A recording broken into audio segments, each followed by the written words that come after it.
Bem-vindo ao programa Hora do Estudo Bíblico, com o doutor e professor Lehmann Strauss. Este estudo é o resultado do tempo pessoal com o Senhor, da experiência de ministério pastoral e das conferências bíblicas do Dr. Lehmann Strauss, que nos instrui e encoraja com o ensino da Palavra de Deus. Agora com você, Hora do Estudo Bíblico, na apresentação de Aurélio Campos. Eu quero agradecer mais uma vez por suas orações e pelo apoio a este ministério.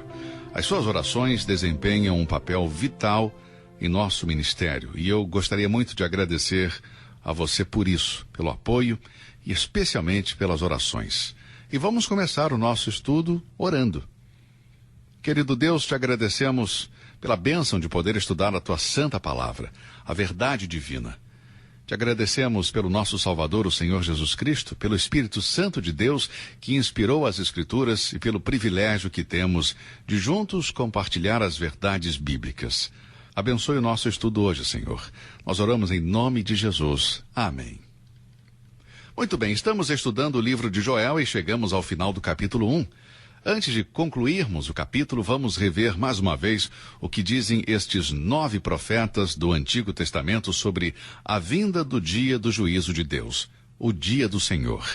Primeiro, será um tempo de destruição, como lemos em Isaías 13:6. Depois, será um tempo de dispersão, como lemos em Jeremias 25:34. Em terceiro lugar, um tempo de condenação, Ezequiel 7, versículo 7. Em quarto lugar, um tempo de angústia, Obadias 14 e Sofonias 1, versículo 15. Em quinto lugar, um tempo de desolação, Sofonias capítulo 1, versículo 15 e capítulo 2, versículo 4. Em sexto, um tempo de escuridão, Joel 2, versículo 2. Em sétimo lugar, um tempo de decisão, Joel 3, versículo 14. E oitavo lugar, um tempo de libertação, Joel capítulo 2, versículo 32 e Obadias 17. Agora deixe-me lembrá-lo que existem outros 2 dias, os quais não devemos confundir com o dia do Senhor. Em primeiro lugar, o período que vou chamar de o dia do homem. Isso mesmo, a expressão bíblica é dia do Filho do Homem. Minha interpretação deste termo, dia do homem, é o período determinado pelo Senhor Jesus Cristo como o tempo dos gentios. Lucas 21, versículo 24. Começou com Nabucodonosor, o primeiro gentil a ser um líder mundial, e terminará com o retorno do Senhor Jesus Cristo à Terra. É este período no qual estamos vivendo. Paulo descreve-o como um período de juízo. 1 Coríntios 4, versículo 3. No presente, o homem rejeita a Deus e nós estamos vivendo, por assim dizer, o juízo do dia do homem. Mas virá um dia de juízo chamado Dia do Senhor. O juízo de Deus será o juízo final. Este será um juízo justo. Os homens estão tendo seu tempo no presente e a humanidade continua a deteriorar-se moralmente, economicamente e socialmente. O segundo dia que encontramos na Bíblia, além do dia do Senhor, é o dia de nosso Senhor Jesus Cristo. 1 Coríntios 17, versículos 7 e 8. Encontramos também sobre o dia de Jesus Cristo em Filipenses, capítulo 1, versículo 6. Este é o dia que o Senhor Jesus aparece para levar sua igreja para o céu. Este evento é a bendita esperança de todo crente, como diz Tito, capítulo 2, versículo 13. Aguardando a bendita esperança e a manifestação da glória do nosso grande Deus e Salvador, Jesus Cristo. Este é o próximo grande dia no programa profético de Deus. A volta do Senhor para arrebatar a sua igreja da terra para o céu é o próximo evento no calendário profético. Isto pode acontecer a qualquer momento, pode acontecer hoje. Este dia é chamado na Bíblia de o Dia do Senhor Jesus Cristo. Antes de voltar para o nosso estudo da profecia de Joel, eu quero compartilhar com você um comentário sobre 2 Tessalonicenses, capítulo 2, versículos 1 e 2. Vamos ler esses versículos. Ora, irmãos, rogamo-vos pela vida de nosso Senhor Jesus Cristo e pela nossa união com Ele, que não vos movais facilmente do vosso entendimento, nem vos perturbeis, quer por espírito, quer por palavra, quer por epístola, como de nós, como se o dia de Cristo estivesse já perto. Observe, os crentes em Tessalônica tinham sido erroneamente ensinados que alguns dos eventos do dia do Senhor estavam acontecendo naquele momento. Portanto, Paulo corrige o erro, mostrando-lhes que o dia do Senhor não iria começar antes da grande apostasia.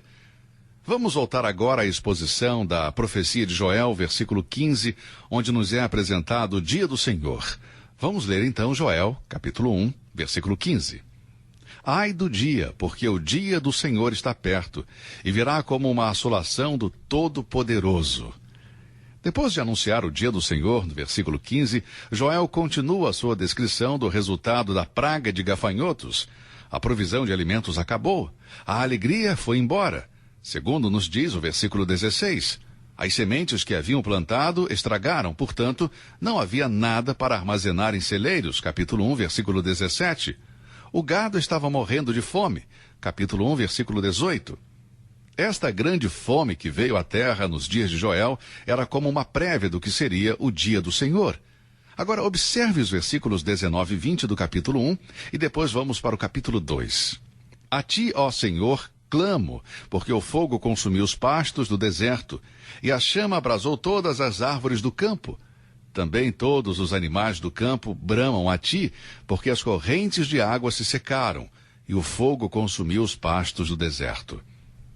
Este capítulo termina com o profeta clamando a Deus, dizendo, a ti, ó Senhor, clamo. Uma simples e breve oração que nos mostra que Joel era um homem de Deus. Os profetas eram homens de oração que dependiam de Deus. Eles faziam aquilo que esperavam que o povo fizesse, ou seja, voltar-se para Deus. Isso nos mostra que podemos confiar plenamente em Joel, porque ele praticava o que disse nos versículos 19 e 20, aquilo que estava pregando através do capítulo. Portanto, Joel vai diante de Deus em oração. Ele estava fazendo o que ele tinha pedido para o povo fazer, aquilo que eles não fizeram. Com este pensamento, podemos concluir o primeiro capítulo. Vamos ver agora o capítulo 2. Encontramos 5 verdades neste capítulo. A primeira, um acordo é buscado. Segundo, um alarme é soado. Terceiro, uma reunião é convocada. Quarto, uma resposta é certa. 5, um depois é sobreposto. Muito bem, agora vamos olhar para o segundo capítulo. Primeiro ele busca um acordo. Este segundo capítulo contém o centro da profecia de Joel. Podemos dizer que o capítulo 1, versículo 15, é um prelúdio para o capítulo 2, pois neste versículo ele apresenta o dia do Senhor. Um dos problemas que muitos comentaristas encontram é o aparecimento de gafanhotos no capítulo 2. Ninguém parece estar de acordo quanto a isto. Esta é outra praga de gafanhotos narrada por Joel? É a mesma praga do capítulo 1 ou está descrevendo uma futura invasão de um exército do norte e comparando-a a gafanhotos? Há muita confusão sobre o segundo capítulo. Eu tenho vários amigos estudiosos da Bíblia e escritores que falam sobre este assunto. Um deles é o Dr. Baxter. Ele não vê nada no capítulo 2, versículos de 1 a 27, que indica que esta é uma previsão futura. Ele vê esses versículos, 2:28 e 3:21, como a única parte que prevê algo a respeito dos últimos tempos e o reino messiânico. O Dr. Baxter crê que não há nenhum significado profético nos 11 primeiros versículos do capítulo 2. Portanto, ele rejeita o ponto de vista apocalíptico ou profético. Ele também exclui a explicação alegórica que Joel estava descrevendo uma crise futura ao falar de uma praga de gafanhotos figurativamente. Ele crê que é algo real e não no sentido figurado. Isto é o que ele diz. Não há dúvida de que a invasão que Joel estava falando se tratava de uma invasão de gafanhotos. Também não podemos duvidar que foi isso que Joel quis dizer quando falou: o dia do Senhor já está perto. Esta é a posição do Dr. Baxter. O Dr. Gaebelen, pelo contrário, vê todos os eventos do capítulo 2 e 3 à espera de seu cumprimento no retorno de Cristo à Terra. Ele escreveu o seguinte: o dia do Senhor é o assunto do segundo e terceiro capítulo. Não há dúvida de que o cumprimento do que Joel está descrevendo não aconteceu e espera ser cumprido no grande dia do Senhor. No entanto, não estamos dizendo com isso que esta grande profecia não tinha significado para o povo que ouviu em primeiro lugar. Certamente era para advertir o povo de um momento difícil que viria muito em breve. Uma invasão do norte pelos assírios iria acontecer, e a profecia se referia em parte a esta invasão. Tal invasão, destacada no livro de Isaías, é apenas uma representação da grande invasão da Babilônia do fim dos tempos. Bem, acabamos de ver dois pontos de vista diferentes. Um apoia a ideia de uma invasão literal de gafanhotos no capítulo 2, e não uma profecia para o futuro. O outro não crê em uma praga literal de gafanhotos neste capítulo, mas sim em um exército invasor descrito como gafanhotos que avançam em grande número, devastando a tudo. Esta segunda interpretação tem um duplo cumprimento. Um próximo e um no futuro, distante. Seja qual for o ponto de vista que você apoia, precisamos considerar as pessoas que acreditam o oposto. Deixe-me falar sobre a conclusão que cheguei e explicar o porquê disso. Eu penso que é muito difícil aceitar o ponto de vista literal e, portanto, omitir a possibilidade de explicações alegóricas e apocalípticas. Ninguém pode negar que os gafanhotos são um dos instrumentos de Deus para julgar Israel. Você pode ver as evidências em Deuteronômio 28, capítulos 38 a 42 e 1 Reis 8, versículo 37. Joel, capítulo 1, descreve tal juízo. Encontramos também no capítulo 2, mas vai além de uma descrição de praga de gafanhotos. Leia o capítulo 2 cuidadosamente e observe que o ataque é contra a cidade e as casas. Veja aí no versículo 9. Irão pela cidade, correrão pelos muros, subirão às casas, entrarão pelas janelas como a ladrões.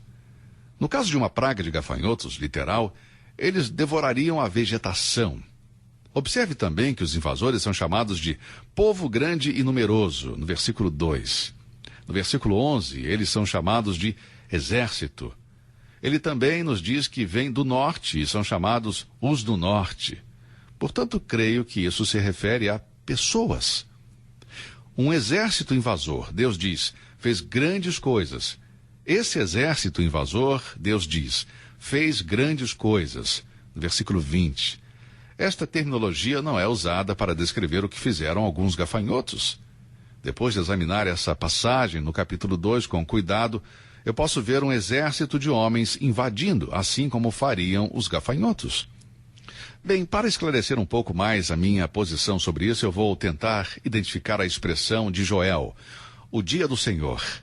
Primeiro eu quero que você considere o termo imediatamente.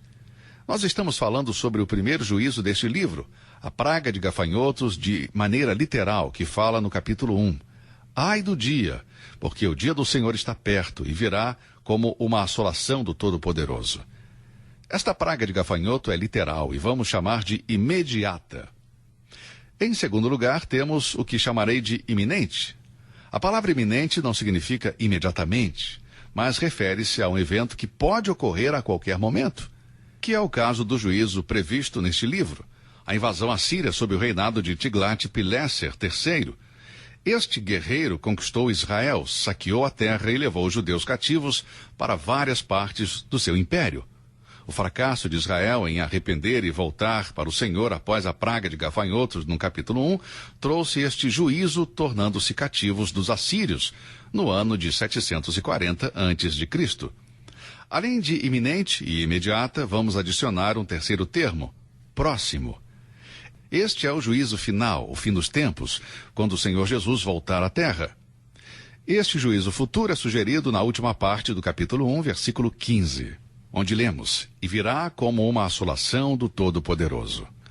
A primeira parte do versículo é uma previsão do juízo iminente pelas mãos dos assírios, portanto, o dia do Senhor é usado como um duplo significado, um cumprimento próximo e um futuro. Sabemos que o juízo divino, qualquer que seja, sempre será associado com o dia do Senhor.